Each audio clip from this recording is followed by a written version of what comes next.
No worries, man. Here's a link to a video that I filmed on exactly that, and it's in the file. Here's the hyperlink. Oh, yes. Watch this and let me know if you need any help. See, that's the admin. That's what I struggled with. Fucking Well, it's not admin. Systemizing it's taking it. the time to document everything, which sucks. It's shit. It's right to give a rundown of how I run my business at the moment, just to fucking give everyone the idea. Because I know where I'm fucking going wrong. I just don't know how to fix it. I don't know how to. Like, I sort of know how to, but I just don't have the confidence to fix it. Okay, so I went from being an owner, like a sole trader, started my company. I got up to having 2 employees at one stage before COVID. One of them, and the way I do it is I do all the drawings, I do all the site measures, I get it all sent out, outsourced, then it's flat pack, and then I pick it up. We build in my little like I got a section of a workshop of a bigger company, so I keep all my overheads down. And then, so I had one guy building, and I was installing with the apprentice. But the fucking apprentices just never show up, or I have to be there 24/7 to manage them. And it just fucking made everything go haywire. So now, after COVID, they've all left. Fucking, it's back to me. I do everything now. I know I need to get, instead of going apprentice this time, I need to get a tradesman, or at least 2 tradesmen to start with. Yep. But I have no processes. I have no structure. So I have to literally be there and manage fucking everything just to keep everything going. So I know I need to do structure and processes, but I don't know how to set them up. And then I also need to do contracts. I've never had a contract before, which scares the shit out of me because I haven't been fucked over yet, but I know it's coming, just from talking to other business owners as well. Yep. And it's fucking overwhelming. The amount of things I have to do, I don't know which one to start with or which direction to put my energy into, so I've just been fucking stagnant. I honestly am fucking overwhelmed by it. Every time I look at it, I'm like, it's too much to fucking do. I don't know what to do. All right. Well, it's like a time audit that you have in the portal, but run me through. So you're estimating? I'm estimating, quoting, site measure, drawing, picking up the materials, assembling, installing, fucking fixing, maintenance. I've got 2 vans now because I had one on back order when I still had workers and it was on back order for a year. So now I've got 2 fucking vans that I'm paying loans on. Yep, stick with me here. So they're the actions, yeah? Did I miss anything on there? Estimating, site measure, drawing materials, picking up materials, assembling. The accounts, so invoicing, chasing invoices. Yep, so, yep. No, that's one thing that I like now. It's outsourced. And what were you currently employing the apprentices to help you with? So what the area? assembly and the installation. Cabinet making. So I'll, Okay, assembly. Assembly and installation. Yep. Okay. And now you do all of it again, yeah? Yep. Which the assembly and installation is like fucking 85, 90% of it. It Okay. fucking kills me. So this is 95%. Yeah. Yep. And your question is, what specifically, now that we all know that, what to do? All of it. Yes. All of it. Yeah. But what are you trying to achieve? Where I don't want to be on the tools anymore. My body's fucked from it. Yep. It's hard work. Okay. Especially by yourself. Okay. And your concern is that apprentices don't do what you tell them to do, they don't turn up, and you have to always micromanage. Yeah. Okay. And you don't have SOPs in place, systems in place, and contracts in place, and it's all overwhelming, and you're like, what do I do next? Yeah. Okay. Where do I start to improve? Well, tell me, what do you think you should do next? Well, I know I need to do processes so that I don't have to be there to tell them, micromanage them. Yes. I know I need to do a structure, as in, so I need to do I've been working on it, but I've never finished it, a quoting template, but it's been so difficult because it's custom made, so everything's fucking always different. So I've tried to do a spreadsheet where I can drag and drop and just fucking make a quote on the spot. I've actually wanted to build an app for it that I could sell to other cabinet making companies because it's a fucking kind of a fucking thing. Yeah. Keep going. I do it on Tradiefy, so it's the same thing, but I still have to go and work out roughly what the materials are, how long it's going to take to do this, what it is, what's involved, all that for each individual fucking job, and it just drains the fuck out of me. Out of all of those tasks, which one lights you up the most? Which one do you enjoy doing the most? Well, I love doing the installation. That's me. I've always been a site worker. That's where I came from originally. I hate factory work, Yep. but So you don't like the assembling portion. You like I hate assembly. It's just robot shit. It's the same. It's the easiest part of the job almost. Okay. It truly is. Yep.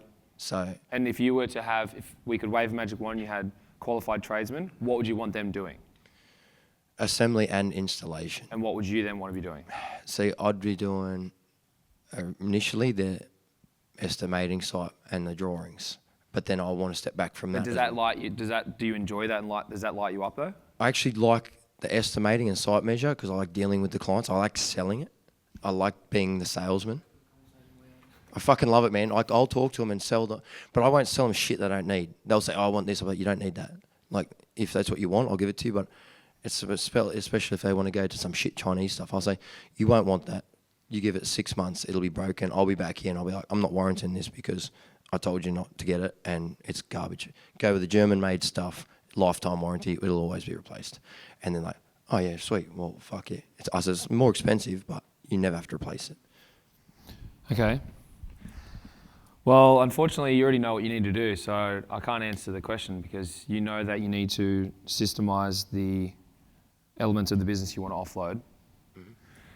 You need to definitely be building a personal brand, a brand that's going to reflect where people want to work, i.e. other cabinet makers that are owner-operators that you could partner up with that are already skilled and qualified, but you want to give them your training book of how you want your company run and how you want your processes to be followed.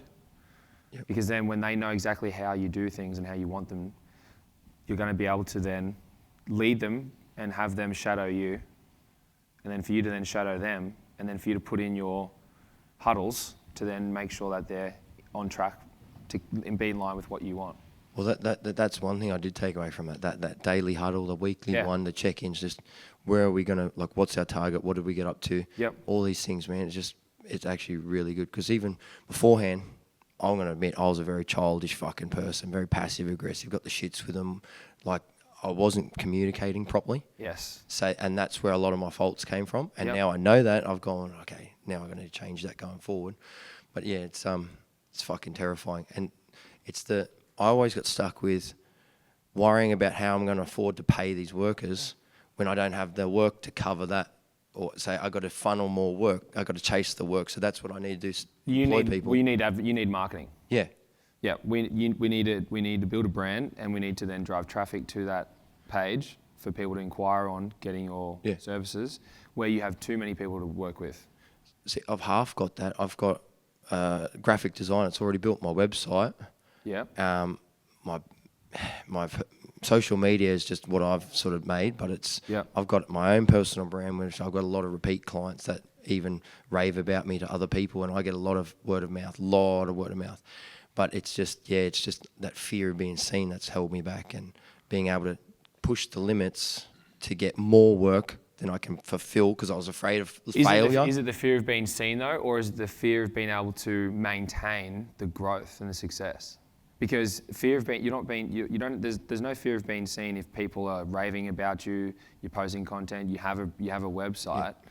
What I'm hearing is that if I gave you 100 new leads, you wouldn't know what to do with them. No, I wouldn't be able to fulfill them, and I'd be fucking scared of that. I'd be scared of letting them down. That's my people pleasing coming out. I want to help everyone, but I can't help everyone. Yes. So it's not the fear of being seen, it's the fear of letting people down. Yeah. And where has that come from?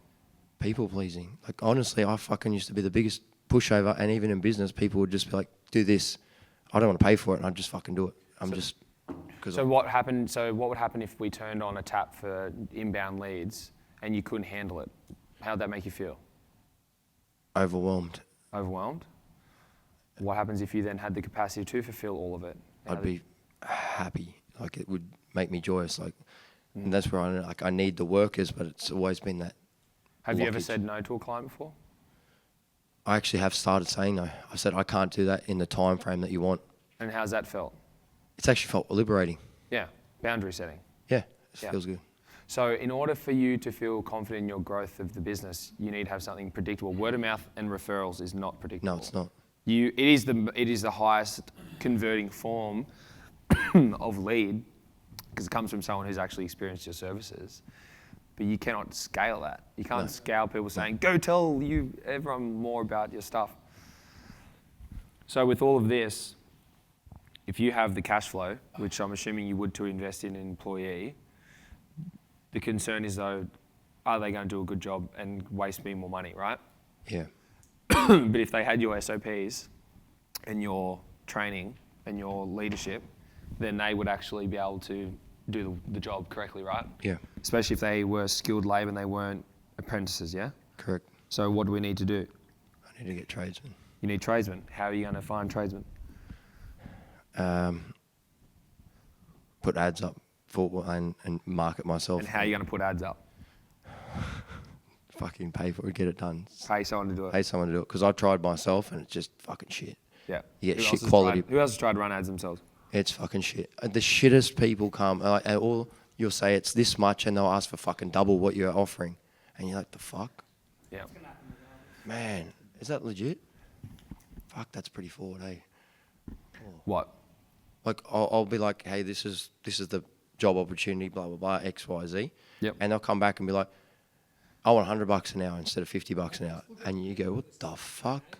Yeah. I was like, why are you even applying if that's what it's not part of the. How many though independent cabinet makers are there in your area? It's fucking thousands. Thousands. Like your kitchen companies join us, but we don't have standards. It's not like Sparky's where you need to go get a license. Plumber, you need a license. Yeah, it's not Roofer, you need a regulated. license. It's not regulated, right? We're fucking non-structural. You do whatever the fuck you want. Don't need a license. Yep. And it's fucking competing with these Joe Blows, fucking cowboys that just come and undercut you and fucking take half their money and fuck off. So when I go in and I'm like, I'm honest, even if I fucking lose 20 grand on a job, I finish the fucking job. And I'm like, I'm losing money, but I for my own feeling of like, I've got to finish this. If I mess up the measurements and I've had to redo half a job because it's my fuck up, I'll fix it. But there's other people that just fuck off. Good business practice. Yeah. I work with high-end clients, but that's very sporadic. And then I have people seeing my vans drive around and I get called up for like little pissant jobs, which they don't want to fucking pay anything. Yep, which they're you like, shouldn't be doing. No, and they're like, oh, I can get that cheaper at IKEA, which I'm actually going to start implementing fucking paid quotes because people always go, do you do free quotes? And as soon as they say that, I'm like, no. You're a godsend. I'm like, no, not anymore. I've been telling every guy in the mastermind to do this. And that's what I'm going to start. I'm going to be like, paid quote. But I'm going to say, I was actually thinking about, I'm like, it's $200 for the quote, and then it'll come off the contract price if you go with me.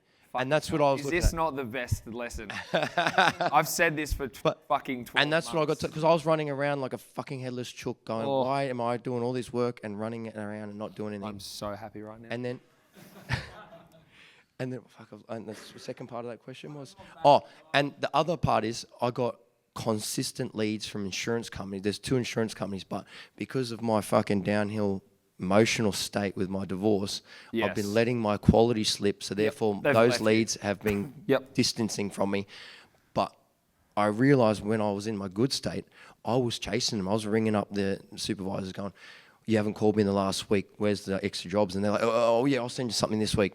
And then now I've just been like, fuck it, I just can't be bothered. So if you know more specifically your niche, and if it's eastern suburb, high-end detailed joinery, and it's also the insurance that's side. what you provide though. Yeah. The niche is the person. It's the psychographic of the person. Ooh. So if we're talking about who would be your ideal client, it may be the multi-million-dollar homeowners in the eastern suburbs could be a client. But what I just heard then is it's actually body strata corp buildings that have multiple units, multiple apartments. That would be your ideal because they need repair work, they need whatever it may be. Maintenance. It's the maintenance side. It's fire and water damage for the insurance. That's basically what it is. Because no one wants to do it. So that's different though, because fixing and maintenance is a different product line to installing. So if you could have all of your work throughout the entire day completely booked out, would it be more fixing and maintenance, or would it be more installing? Oh, it'd be about 50-50 because the installs are one job, 1 or 2 day. 3-day things. Yep. Where but what if you had hundreds of them? Oh, fuck. Well, the insurance stuff makes more money per job. So that's where I'd want to lean to. Yeah, which because is the fixing and the maintenance, right? yeah, it's one job. Yeah. It could do 3 jobs a day. Yep. Compared to one job over 3 days. Yep. And you make more money out of the fucking So little how jobs. are you positioned in your marketing and branding?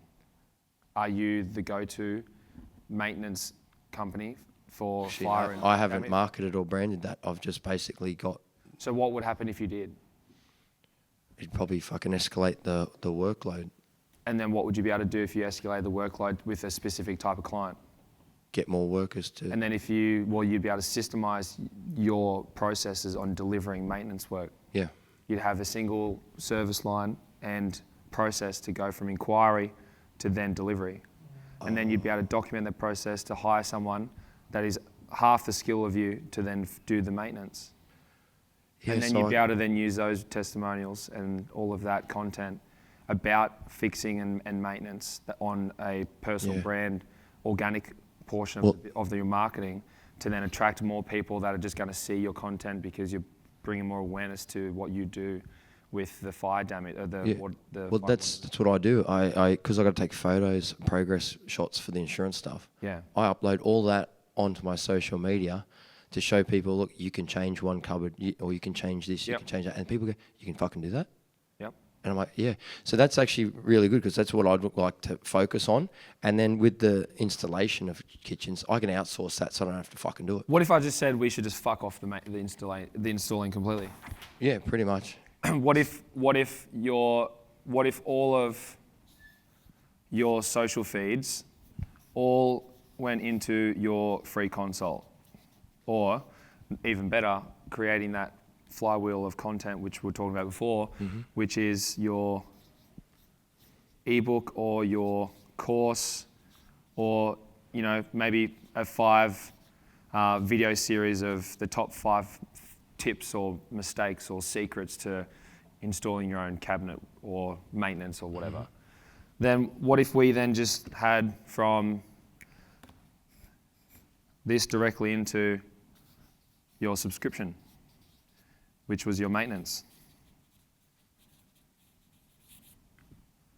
And then what happens if we only had one extra offer on the back end, which is here, which is your core product, and that can be your maintenance if you want it to. This could be, not your maintenance, your installation. Yeah, like an upsell, like an increase. And that is not even, you could probably even go sub, you could even go high ticket here because you actually don't want to do too much of it.